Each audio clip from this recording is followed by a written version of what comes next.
Garapata rin ba ang problema ninyo? O yan ang tanong ni Ma'am Dali Maruzo Maximo sa ating Facebook. Sabi niya sana po ma-feature nyo kung papaanong hindi magkagarapata ang aso. Thank you po. Thank you Ma'am Dali sa tanong po ninyo. Kasi po yung garapata, hindi lang po nakakainis tignan sa aso yan, kundi ang problema kapag kami garapata yung aso nyo, nag-i-introduce yan ng mga tinatawag na blood parasites kagaya ng Ehrlichia at saka Babesia. Ito ay mga rickettsia, mga maliliit na mikrobyo yan na pumapasok sa mga blood cells at sinisira nila yung mga blood cells. Ano pat yung aso ay nagkakaroon ng parang dengue ang sintomas, no? Nagbe-bleeding, nag-nosebleed yung aso. Ayun pala, may blood parasite. Pwede rin yung aso ay masira din yung ibang organs niya kapag tumagal-tagal yung progression ng sakit. At the same time, mawawala na appetite yung aso. Tapos eventually, pwede siyang talagang malubha yung sakit niya at mamatay. O garapata lang yun, ha. Biruin nyo, ang lilit ng mga garapata na yan, pero ang laking problema niya ng maraming mga dog owners. Eto, meron na ako mga sinabing mga ginawang mga vlogs tungkol sa garapata before. Ulitin ko lang po ngayon kasi natatambakan yon syempre. So ang garapata po ay hindi po sila insekto. Sila po ay may 8 mga paa. So parang kapamilya sila ng mga tawag diyan. Anong tawag doon? Mga gagamba. So yung mga garapata, meron pong mga special na mga gamot na binibigay para mamatay sila. Ano? Ito yung unang-una, no? Yung aso po ninyo, kung walang garapata yan, makakuha lang ng garapata yan galing sa ibang garapata. Kasi yung garapata na nagpupunta po sa mga aso natin ay specific lang yun sa mga dogs. Hindi yun usually pumupunta sa mga pusa or mga ibang mga hayop. Yung brown dog tick na tinatawag, aso lang ang gusto nila. Meron ding mga garapata kasi yung mga baka, ang lalaki noon, may mga ibang klaseng mga garapata. Pero yung brown dog tick at saka meron pang mga kakaibang garapata na mas maliliit doon, ano, sila po ay aso lang talaga hinahanap nila. Kaya kung ang inyong lugar ay wala namang pong mga garapata, very good prevention lang gagawin ninyo. Pero ito, no, kaya po dumadami ang mga garapata sa mga palipaligid ay dahil sa mga stray dogs. Marami po kasi mga stray dogs na hindi naman talaga napapaliguan yan ng mga owners nila. Maraming stray dogs kasi meron naman may-ari niyan pero pinapabayaan lang sila at hindi man lang sila binibigyan ng gamot kahit may garapata sila. Ano, sabi na iba, ay mga askal o mga aspina yan, mga nakakalat na mga aso na yan, mas matitibay sila. Actually, marami ring namamatay sa kanila dahil sa ehrlichiosis or blood parasitism dahil sa garapata. Hindi rin naman porque aspin sila or askal sila or Philippine aso sila, native dog, ay hindi na sila namamatay dahil sa ehrlichiosis or blood parasitism. Kaya kahit po anong aso yan, kahit aspin yan, alisin niyo po yung mga garapata. Anong gagawin po ninyo? Huwag ninyong kukunin yung garapata at titirisin nyo sa lupa tapos kakalat yung dugo. Kasi yung dugo na yun, puno po ng mga ano yun, mga baby yun, ng mga eggs. Okay, pagka pinisil nyo kasi yung garapata, dahil akala nyo pinatay nyo na, hahaha, napatay ko yung garapata.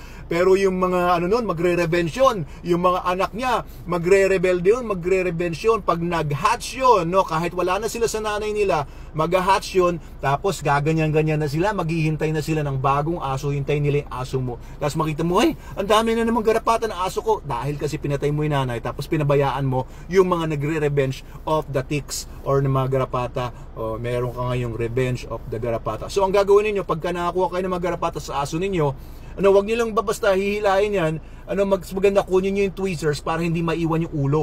Kasi yung matatabang parte ng garapata na yon ay, ano yun, abdominal cavity nila yun, abdomen nila yun.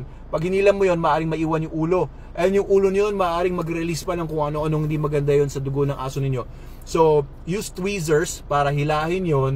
Tapos, pagka nahila nyo yung mga garapata, no, manual ticking, pwede nyo pong paliguan ng super dog soap yung aso ninyo para po mag-heal kagad, maghilom kagad yung mga pinagbunutan ng aso ninyo. Pero maganda rin, no, kung may mga garapating aso ninyo, talagang infested siya sa garapata, maaaring mag-recommend yung vet ninyo ng Bravecto, Simparica, or NexGard, or NexGard Spectra. Ginagamit namin yan kapag talagang infested yung mga aso sa garapata. Ang ginagawa ng NexGard, no, pagka humigop yung aso ninyo ng dugo mula dun sa aso ninyo, o humigop yung garapata ng dugo mula sa aso ninyo, pag nahigop niya, may konti ring mahigop siyang Bravecto or NexGard or yung Simparica, malalason ngayon yung mga garapata, yung kanilang neurotransmitters ay hindi nagagana, yung gamma aminobutyric acid na tinatawag o GABA. So yung garapata mapaparalyze, maninilaw sila, in just 2 days, 3 days ay patay na yung mga garapata sa katawan niyo kung sila ay naka-bravecto, simparica o NexGard. Ang problema, hihintayin muna na makagat yung garapata bago yun mamatay. Siyempre, kailangan mainom muna niya yung dugo. And pag kumagat na yung garapata, nakakapag-release na yan ng mga blood parasites. So, eto, multifaceted dapat yung approach niyo kung gusto niyo talagang maapula ang garapata sa paligid ninyo. Unang-una, siguraduhin niyo na walang mga stray dogs sa paligid ninyo at hindi nakakalapit yung stray dogs, no? Ireklamo niyo sa barangay or huliin niyo, alagaan niyo, paalagaan niyo, sabihan niyo yung kapitbahay niyo na huwag pag-alagala yung mga aso nila. O, ano kasi mahirap din talaga, no, dito sa Pilipinas kasi wala talagang ngipin ng batas, kulang sa enforcement. Ang gaganda ng mga batas, yung mga aso naglipa na dyan sa paligid, nagkakalat ng kung ano-ano, garapata, nagkakalat ng mga parasites, mga viruses kagaya ng rabies, pati basura at saka tae. So itong mga stray dogs na yan ang talagang kailangan unang-una talaga maapula. Kundi balik yung garapata sa loob ng bahay ninyo kahit anong gawin po ninyo. Uulit-ulit lang yan kasi nandyan yung mga transporter nila. Sila yung mga nagdadala ng garapata sa paligid ninyo. Tapos tatawid yan sa pader ninyo, sa loob ng pamamahay ninyo kung may mga asong gala sa paligid. So, kung anong magagawa ninyo, gawin nyo para yung mga stray dogs ay ma-address. Pangalawa, kung yung paligid ninyo ay may mga pader-pader, na may mga pader tapos may mga crack yan, dyan nangingitlog yung mga garapata. Pupunta sila dyan. Pagka bilog na sila, mauhulog sila sa aso ninyo, hahanap na yan ng mga crack sa mga pader, kung saan sila pwedeng mangitlog in peace. No? Mangingitlog sila dyan, tapos dyan maglalabasan yung mga babies. So, ang gawin nyo sa mga pader ninyo, yung mga areas na pwedeng nagbe-breed yung mga garapata, no? Makikita nyo naman yan, naglalakad sila dyan. Sprayan ninyo ng 7. Yung 7 yan, nabibilihan sa mga Agribet, sa mga hardware. 7 by Bayer, no? Hindi tayo sponsored nun, pero effective yon. Halo nyo sa tubig yan, tapos ibubuhos nyo doon. Pero siguraduhin nyo rin, kung pinupuntahan yung mga areas na yun ng aso ninyo, after mga 30 minutes to 1 hour, banlawan nyo na maigi yun. Alisin nyo yung mga, natitirang 7 doon kasi pag nadilaan ng aso niya yung 7 ay toxic yan. Yung iba pinapanligo nila sa aso nila yung 7. No, don't do that, that's toxic. No, kung mag-apply nga kayo niyan, dapat naka-gloves kayo para hindi pumunta yung mga molecules ng insecticide na yan sa bloodstream ninyo, ma-absorb yan ng skin ninyo.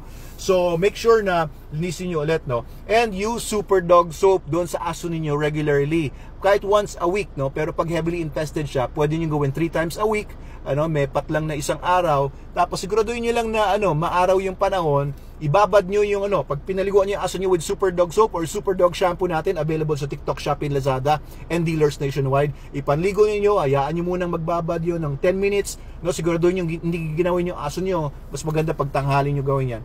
Tapos banlawan nyo na maigi yung aso ninyo. Gawin nyo yan 3 times a week para yung mga garapata doon sa aso ay mamatay din. So ayun, ito yung mga pwede nyo gawin. Alisin nyo yung mga stray dogs sa paligid nyo para hindi balik ng balik yung mga garapata. Iwasan nyo rin yung mga aso ninyo na pinapasyal ninyo doon sa mga lugar ng may mga stray dogs. Yung mga aso na potentially may mga garapata, huwag nyo munang ipasyal yung aso nyo sa mga lugar na yon. Piliin nyo rin kasi kahit mga kalsada yan, maaaring makakuha yung aso ninyo ng mga garapata. Naghihintay lang yung mga garapata ng bago nilang host. Pangalawa, use 7 doon sa mga paligid para yung mga nagbe-breed ng mga garapata ay mamatay sila, pati yung mga babies nila. Okay? Number 3, use Super Dog Soap or Super Dog Shampoo, yung red, yung black, o kaya yung green, yung minty cool, kasi may mga properties yan na laban sa garapata, laban sa mga scabies, yung mange, laban sa fungus, hotspots, bacteria, etc. Ang ganda niyang soap na yan. And pwede nyo rin po na gawin na sinabi ko naman yung Bravecto, NexGard, Simparica. Ayan, kapag ka talaga heavily infested yung aso nyo. Usually mga 2 months ang effectivity noon. You can have your vet apply that every 2 months. Pero wag kayong magbigay basta-basta noon kung hindi tamang mag-apply ng mga ganong gamot sa aso ninyo. Baka makasama sa aso ninyo kasi minsan may mga negative effects yan, may mga adverse effects yung mga gamot na yon. So to be safe, consult your vet and use Super Dog Soap and palakasin nyo yung immune system ng aso nyo. Pakain nyo dyan SDN, the best dog food in the multiverse. Doc Abel Manalo po ito sa Manalo K9. Salamat po sa pakikinig. Please share and follow our page. Thank you very much.